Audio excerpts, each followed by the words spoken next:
আসসালামু আলাইকুম। আপনারা শুনছেন সর্বশেষ আন্তর্জাতিক সংবাদ। শুরুতে শিরোনাম পড়ে বিস্তারিত। ইরানে হামলা চালাতে যুক্তরাষ্ট্রকে চাপ দিচ্ছে ইসরায়েল। উত্তেজনা চরমে, আরব সাগরে ইরানি ড্রোন ভূপাতিত করল যুক্তরাষ্ট্র। লেবাননের বেসামরিক এলাকায় ইসরায়েলি বিমান হামলা, নিহত 1। সর্বশেষ থাকছে, ভারতে বসে রাজনীতিতে ফেরার ছক কষছেন আলীগের নেতারা। এতক্ষণ শুনছেন সংবাদ শিরোনাম, এখন বিস্তারিত। তার আগে অনুরোধ থাকবে ভিডিওতে লাইক দিন এবং ভিডিও সম্পর্কে আপনার গুরুত্বপূর্ণ মতামত কমেন্ট করে জানিয়ে দিন। ইরানে হামলা চালাতে যুক্তরাষ্ট্রকে চাপ দিচ্ছে দখলদার ইসরায়েল। এজন্য ইসরায়েলি সেনাপ্রধান যুক্তরাষ্ট্রের সেনাপ্রধানের সঙ্গে ওয়াশিংটন ডিসিতে গিয়ে বৈঠকও করেছেন। মঙ্গলবার ৩ ফেব্রুয়ারি এ তথ্য জানিয়েছে সংবাদ মাধ্যম অ্যাক্সিয়স। তবে ট্রাম্প এ মুহূর্তে ইরানে হামলা চালাতে চান না বলে জানা গেছে। এর বদলে তেহরানের সঙ্গে আলোচনা চালিয়ে যেতে চান। অ্যাক্সিয়স জানিয়েছে, গত মাসের শুরুতে যখন ইরানে তীব্র সরকারবিরোধী আন্দোলন চলছিল, তখন দেশটিতে সামরিক হামলার চিন্তা করেছিলেন প্রেসিডেন্ট ট্রাম্প। কিন্তু এ মুহূর্তে তার হামলার তেমন ইচ্ছা নেই। সংবাদ মাধ্যমটি আরও জানিয়েছে, গত মাসে ট্রাম্প ইরানে প্রতীকী বা ছোট হামলা চালাতে চেয়েছিলেন, কিন্তু তখন ইসরায়েল ছোট হামলার বিরোধিতা করেছিল, কারণ ওই সময় তাদের বিশ্বাস ছিল শক্তিশালী হামলা না চালালে ইরান সরকার নড়ে-বড়ে হবে না। কিন্তু কয়েকদিনের মধ্যে ইরানের নিরাপত্তা বাহিনী বিক্ষোভ নিয়ন্ত্রণে নিয়ে আসলে এবং সাধারণ মানুষ নতুন করে বিক্ষোভ শুরু করতে আগ্রহ হারিয়ে ফেলার পর ট্রাম্প হামলার পরিকল্পনা থেকে সরে আসেন। এরপরই ইসরায়েল চাপ দেওয়া শুরু করে। এর ফলশ্রুতিতে দখলদারদের সেনাপ্রধান ইয়াল জামির সম্প্রতি ওয়াশিংটন ডিসিতে যান। সেখানে মার্কিন সেনাপ্রধান জেনারেল ড্যান কেইনের সঙ্গে বৈঠক করেন তিনি। ইসরায়েলি সেনাপ্রধান তাদের হামলা ও প্রতিরক্ষা পরিকল্পনা সম্পর্কে মার্কিন সেনাপ্রধানকে অবহিত করেন। এরপর ট্রাম্পের সঙ্গে মার্কিন সেনা কর্মকর্তা বৈঠক করেন, কিন্তু ট্রাম্প হামলায় সায় দেননি।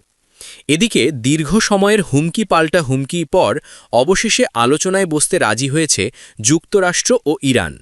আগামী শুক্রবার তুরস্কে ইরানি পররাষ্ট্রমন্ত্রী আব্বাস আরাকবি ও মার্কিন বিশেষ দূত স্টিভ উইটকফের মধ্যে সরাসরি আলোচনা হবে।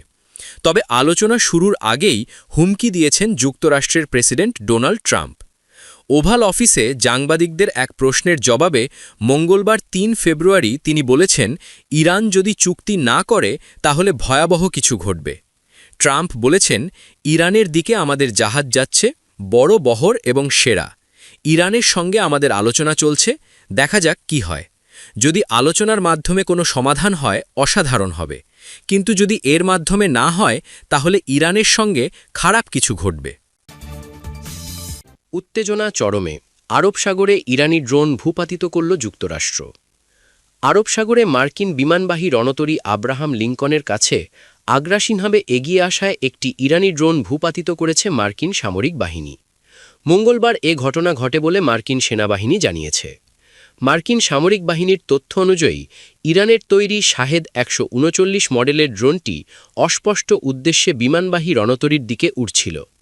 আত্মরক্ষা এবং রণতরী ও নৌ সদস্যদের নিরাপত্তা নিশ্চিত করতে একটি F-35 যুদ্ধবিমান থেকে ড্রোনটি ভূপাতিত করা হয়। মার্কিন সেন্ট্রাল কমান্ডের মুখপাত্র নৌবাহিনীর ক্যাপ্টেন টিম হকিংস বলেন, আব্রাহাম লিঙ্কন থেকে পরিচালিত একটি F-35C যুদ্ধবিমান আত্মরক্ষার্থে ইরানি ড্রোনটি ভূপাতিত করেছে। তিনি জানান, ঘটনায় কোনো মার্কিন সেনা হতাহত হননি এবং কোনো সরঞ্জামের ক্ষতি হয়নি। ড্রোন ভূপাতিতের খবর ছড়িয়ে পড়ার পর আন্তর্জাতিক বাজারে তেলের ফিউচার মূল্য ব্যারেল প্রতি $1 বেশি বেড়ে যায়। ঘটনাটি এমন সময় ঘটল যখন ইরান ও যুক্তরাষ্ট্রের মধ্যে পারমাণবিক আলোচনা আয়োজনের চেষ্টা চলছে। এ প্রেক্ষাপটে যুক্তরাষ্ট্রের প্রেসিডেন্ট ডোনাল্ড ট্রাম্প সতর্ক করে বলেছেন, চুক্তিতে পৌঁছানো না গেলে খারাপ কিছু ঘটতে পারে। ইরানের জাতিসংঘ মিশন এ ঘটনায় কোনো মন্তব্য করেনি। তবে ইরানের সংবাদ সংস্থা তাসনিম জানিয়েছে, আন্তর্জাতিক জলসীমায় একটি ড্রোনের সঙ্গে যোগাযোগ বিচ্ছিন্ন হয়ে গেছে, তবে এর কারণ জানা যায়নি। হরমুজ প্রণালীতে মার্কিন ট্যাঙ্কারকে উস্কানি।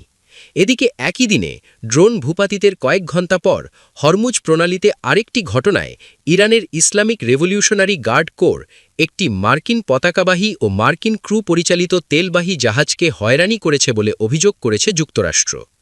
মার্কিন সামরিক বাহিনীর ভাষ্য অনুযায়ী দুটি আইআরজিসি নৌযান এবং একটি ইরানি মোহাজের ড্রোন উচ্চ গতিতে এমভি স্টেনা ইম্পারেটিভ নামের ট্যাঙ্কারটির কাছে আসে এবং জাহাজটিতে ওঠার হুমকি দেয়।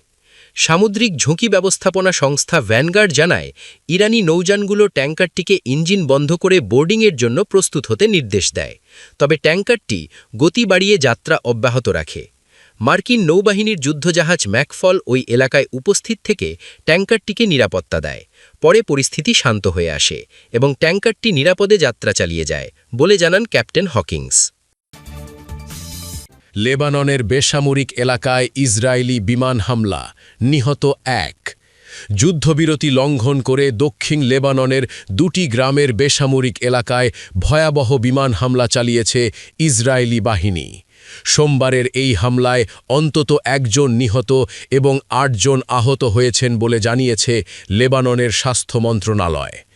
প্রতিবেদনে বলা হয়েছে, 2024 সালের নভেম্বরে দুই পক্ষের মধ্যে যুদ্ধবিরতি চুক্তি হলেও ইসরায়েল নিয়মিতভাবে লেবাননে হামলা চালিয়ে যাচ্ছে। সোমবার দক্ষিণ লেবাননের আনসারিয়া গ্রামে ইসরায়েলি হামলায় 1 জন নিহত ও 4 জন আহত হন। এছাড়া ক্লেইলাহ নামক অন্য একটি এলাকায় পৃথক হামলায় আরও 4 জন আহত হয়েছেন। লেবাননের রাষ্ট্রীয় বার্তা সংস্থা এনএনএ জানিয়েছে, দক্ষিণ লেবাননের কাফার তিবনিত এবং আইন কানা শহরের ভবন লক্ষ্য করে এই হামলাগুলো চালানো হয়েছে। ইসরায়েলি সামরিক বাহিনী দাবি করেছে, তারা অস্ত্র মজুদ কেন্দ্র লক্ষ্য করে এই হামলা চালিয়েছে এবং যোদ্ধারা বেসামরিক অবকাঠামো ব্যবহার করছে। তবে লেবানন সরকার একে স্পষ্ট যুদ্ধবিরতি লঙ্ঘন হিসেবে অভিহিত করেছে। উল্লেখ্য, গত নভেম্বরে যুদ্ধবিরতি কার্যকর হওয়ার পর থেকে এ পর্যন্ত লেবাননে ইসরায়েলি হামলায় 360 জনেরও বেশি মানুষ নিহত হয়েছেন। ভারতে বসে রাজনীতিতে ফেরার ছক কষছেন আওয়ামী লীগের নেতারা। জুলাই গণঅভ্যুত্থানে নির্বাসিত হয়ে সাবেক প্রধানমন্ত্রী শেখ হাসিনা এখন ভারতের রাজধানী দিল্লির এক সুরক্ষিত ও গোপন আস্তানায় অবস্থান করছেন। তিনি দিনের বড় একটা সময় বাংলাদেশে থাকা তার কর্মী সমর্থকদের সঙ্গে দলীয় সভা ও ফোনালাপে ব্যস্ত থাকছেন। এ সময় তিনি ভবিষ্যতের সংগ্রামের জন্য দলকে প্রস্তুত করারও প্রয়াস চালাচ্ছেন। বাংলাদেশ থেকে পালিয়ে যাওয়া কার্যক্রম নিষিদ্ধ থাকা আওয়ামী লীগ নেতাকর্মীদের বিরাট একটা অংশ বর্তমানে কলকাতায় অবস্থান করছেন। তাদের সঙ্গে নিয়মিত যোগাযোগ রেখে চলেছেন শেখ হাসিনা। আগামীর বাংলাদেশের রাজনীতিতে ফেরার জন্য তাদের নিয়ে নতুন ছক কষছেন তিনি। দলীয় কৌশল নির্ধারণের জন্য ইতিমধ্যে সাবেক সংসদ সদস্য, মন্ত্রিসভার সদস্য সহ দলের জ্যেষ্ঠ নেতাদের নিয়মিত কলকাতা থেকে দিল্লিতে ডেকে পাঠাচ্ছেন। খবর দ্য গার্ডিয়ান। আওয়ামী লীগের নিষিদ্ধ ছাত্র সংগঠন বাংলাদেশ ছাত্রলীগের সভাপতি সাদ্দাম হোসেন তাদের একজন। তিনি বলেন, আমাদের নেত্রী শেখ হাসিনা বাংলাদেশে আওয়ামী লীগের লোকজনের সঙ্গে নিয়মিত যোগাযোগ রাখছেন। ভবিষ্যতের সংগ্রামের জন্য তিনি দলকে প্রস্তুত করার চেষ্টা করছেন। তিনি আরও বলেন, তিনি কখনো কখনো দিনে 15 বা 16 ঘণ্টাও ফোন কল এবং বৈঠকে ব্যয় করেন। আমাদের নেত্রী খুবই আশাবাদী, আমরা বিশ্বাস করি তিনি বীরের বেশে দেশে ফিরবেন। অবশ্য আওয়ামী লীগের নির্বাসিত এসব নেতার প্রত্যাবর্তনের পরিকল্পনা নির্ভর করছে আসন্ন নির্বাচনের ব্যর্থতার ওপর। তারা মনে করছেন, এই নির্বাচন দেশে কোনো স্থিতিশীলতা বা শান্তি বয়ে আনবে না, সেজন্য মানুষ আবার আওয়ামী লীগের দিকেই মুখ করবে। তাই তারা নিজেদের কর্মীদের নির্বাচন বর্জনের নির্দেশ দিচ্ছেন। এ বিষয়ে শেখ হাসিনার সাবেক মন্ত্রী জাহাঙ্গীর কবির নানক বলেন, আমরা আমাদের কর্মীদের সব ধরনের নির্বাচন কেন্দ্রিক সংশ্লিষ্টতা থেকে দূরে থাকতে, প্রচার ও ভোট বর্জন করতে এবং মোটের ওপর এই প্রহসনের প্রক্রিয়ায় অংশ না হতে বলছি। তবে নির্বাচনের আগে দেশে ফেরার চিন্তা করছেন না আওয়ামী লীগের এসব নেতা।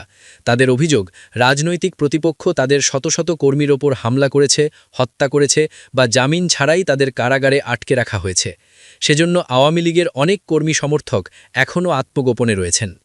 এ বিষয়ে আদ্দাম হোসেন বলেন, কারাগারে যেতে হবে সেই ভয়ে কলকাতায় থাকছি, বিষয়টি এমন নয়। আমরা এখানে আছি কারণ দেশে ফিরলে আমাদের হত্যা করা হবে। অবশ্য আওয়ামী লীগের কোনো নেতা মনে করছেন, দেশে ফিরলে তাদের জেলে যেতে হবে ঠিক, কিন্তু তাদের বেশি দিন জেল খাটতে হবে না। কলকাতায় অবস্থানরত অন্যান্যদের মতো আওয়ামী লীগের সাবেক সংসদ সদস্য তানভীর শাকিল জয়ও জোর দিয়ে বলেন, ভারতে তার এই নির্বাসন দীর্ঘস্থায়ী হবে না। যদিও তিনি মেনে নিয়েছেন, শেষমেশ দেশে ফিরলে তার জন্য হয়তো কারাগারই অপেক্ষা করছে। তিনি বলেন, এখন আমাদের জন্য সবকিছু খুব খারাপ, কিন্তু মনে করি না যে বেশি দিন এমন থাকবে। উল্লেখ্য, জুলাই গণ-অভ্যুত্থানের মধ্য দিয়ে বাংলাদেশে আওয়ামী বুশশাসনের ইতি ঘটে। তখন বাধ্য হয়ে সাবেক প্রধানমন্ত্রী শেখ হাসিনা হেলিকপ্টারে চড়ে ভারতে গিয়ে আশ্রয় নেন। এরপর অন্তর্বর্তী সরকার দায়িত্ব নিলে জনগণের দাবির মুখে আওয়ামী লীগ ও তার ছাত্র সংগঠন ছাত্রলীগের কার্যক্রম নিষিদ্ধ করা হয়। একই সঙ্গে শেখ হাসিনার শাসনামলে সংঘটিত অপরাধে সংশ্লিষ্টতার জন্য দলটির বিভিন্ন নেতাকর্মীকে ফৌজদারি মামলার মুখোমুখি করা হয়। তবে এসব অভিযোগ অস্বীকার করে আওয়ামী লীগ। তারা নিজেদের কর্মকাণ্ডে অনুতপ্ত নন। এমনকি জুলাই গণ-অভ্যুত্থানকে তারা জনগণের বিদ্রোহ হিসেবে মেনে নিতেও রাজি নন। তারা একে একটি ক্ষুদ্র গোষ্ঠীর রাজনৈতিক ষড়যন্ত্র বলেও দাবি করেন।